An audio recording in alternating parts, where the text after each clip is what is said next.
ಏನು ನಿನ್ನೆ 3 ಜನ ಸಜಾ ಅಪರಾಧಿಗಳು ಸೆಂಟ್ರಲ್ ಪ್ರಿಸನ್ನಿಂದ ಪರಾರಿಯಾಗಿದ್ದರು. ಆ ಒಂದು ಹಿನ್ನೆಲೆಯಲ್ಲಿ ದೂರಿನ ಮೇರೆಗೆ ಫರ್ತಾಬಾದ್ ಪೊಲೀಸ್ ಸ್ಟೇಷನಲ್ಲಿ ಒಂದು ಪ್ರಕರಣ ದಾಖಲಾಗಿತ್ತು ಮತ್ತು ಪತ್ತೆಗೋಸ್ಕರ ಈ ಪರಾರಿಯಾದ ಕನ್ವಿಕ್ಟ್ ಪ್ರಿಸ್ನರ್ಸ್ನ ಪತ್ತೆ ಮಾಡಲಿಕ್ಕೆ ವಿಶೇಷ ತಂಡಗಳನ್ನು ಮಾಡಲಾಗಿತ್ತು.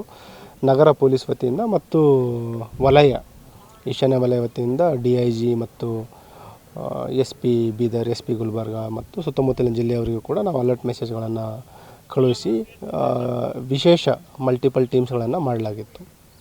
ಈ ದಿನ ಬೆಳಗಿನ ಜಾವ ಅರ್ಲಿ ಮಾರ್ನಿಂಗ್ ನಮ್ಮ ಟೀಮ್ ಮೂವ್ಮೆಂಟಲ್ಲಿದ್ದಾಗ ಫರ್ತಾಬಾದ್ ಇನ್ಸ್ಪೆಕ್ಟರ್ ಅವರಿಗೆ ಒಂದು ಕ್ರೆಡಿಬಲ್ ಇನ್ಫಾರ್ಮೇಷನ್ ಬರುತ್ತೆ. ಅದರಲ್ಲಿ ಏನು ಹುಮ್ನಾಬಾದ್ ರಿಂಗ್ ರೋಡಲ್ಲಿರುವ ಇಂಡಸ್ಟ್ರಿಯಲ್ ಏರಿಯಾ ಇದೆ, ಹುಮ್ನಾಬಾದ್ ರೋಡಿಗೆ ಹೋಗುವಂಥದ್ದು, ಅಲ್ಲಿ ಒಂದು ಸಸ್ಪೆಕ್ಟ್ ಏನು ಫೋಟೋದಲ್ಲಿದೆ ಅವರ ಒಂದು ಮೂವ್ಮೆಂಟ್ ಇರೋದ್ರ ಬಗ್ಗೆ ಒಂದು ಮಾಹಿತಿ ಬರುತ್ತೆ. ತಕ್ಷಣ ತಂಡ ಇಲ್ಲಿ ಸ್ಥಳಕ್ಕೆ ಧಾವಿಸ್ತಾರೆ.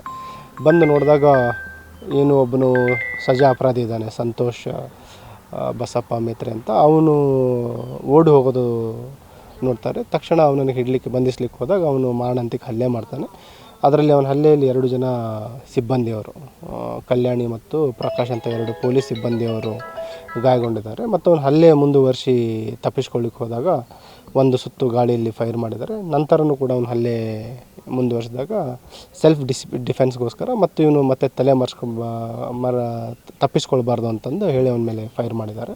ಅವನ ರೈಟ್ ಲೆಗ್ಗಿಗೆ ಒಂದು ಕಾಲಿಗೆ ಫೈರ್ ಇಂಜೂರ್ ಆಗಿದೆ. ಮತ್ತು ಗಾಯಗೊಂಡಿರುವ ಪೊಲೀಸ್ ಸಿಬ್ಬಂದಿಯವರು ಮತ್ತು ಏನು ಕನ್ವಿಕ್ಟ್ ಪ್ರಿಸನರ್ ಇದ್ದಾನೆ, 3 ಜನರಿಗೂ ಕೂಡ ನಾವು ಜಿಮ್ಸ್ ಆಸ್ಪತ್ರೆಗೆ ಸಾಗಿಸಿದ್ವಿ. 3 ಜನ ಸ್ಟೇಬಲ್ ಇದ್ದಾರೆ.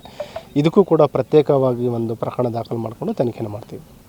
ಬೇಸಿಕಲಿ ನಿನ್ನೆ ನಾವು ಏನು ವಿಶೇಷ ತಂಡಗಳನ್ನು ಮಾಡಿದ್ವಿ, ಎಲ್ಲ ಕಡೆ ತೀವ್ರ ಶೋಧ ಏನು ಮುಂದುವರಿತಾ ಇತ್ತು. ಆ ಒಂದು ಹಿನ್ನೆಲೆಯಲ್ಲಿ ಎಲ್ಲಿಯೂ ಕೂಡ ಇವರು ಆರೋಪಿಗಳೇನಿದ್ದಾರೆ ತಪ್ಪಿಸ್ಕೊಂಡಿರುವ ಸಜಾ ಅಪರಾಧಿಗಳು ಯಾರೂ ಕೂಡ ಮೇನ್ ರೋಡಿಗೆ ಬಂದಿಲ್ಲ. ಅವರು ಫಸ್ಟ್ ಜಂಪ್ ಆದ ತಕ್ಷಣವೇ 2 ತಂಡಗಳಾಗಿ ಮೂವ್ ಆಗ್ತಾರೆ. 2 ಅಪರಾಧಿಗಳು ಒಂದು ಕಡೆ ಮೂವ್ ಆಗ್ತಾರೆ ಮತ್ತು ಇನ್ನೊಬ್ಬನು ಅಪರಾಧಿ ಬೇರೆ ಕಡೆ ಹೋಗಿದ್ದಾನೆ.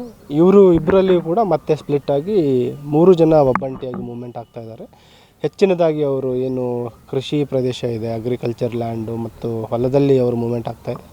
ಆದಷ್ಟು ಬೇಗ ನಮ್ಮ ತಂಡಗಳು ಏನು ಫೀಲ್ಡಲ್ಲಿ ಕಾರ್ಯ ಮಾಡ್ತಾ ಇದ್ದಾರೆ, ಆದಷ್ಟು ಬೇಗ ಉಳಿದ 2 ಜನ ಸಜಾ ಅಪರಾಧಿಗಳನ್ನು ಕೂಡ ಬಂಧಿಸ್ತೀವಿ.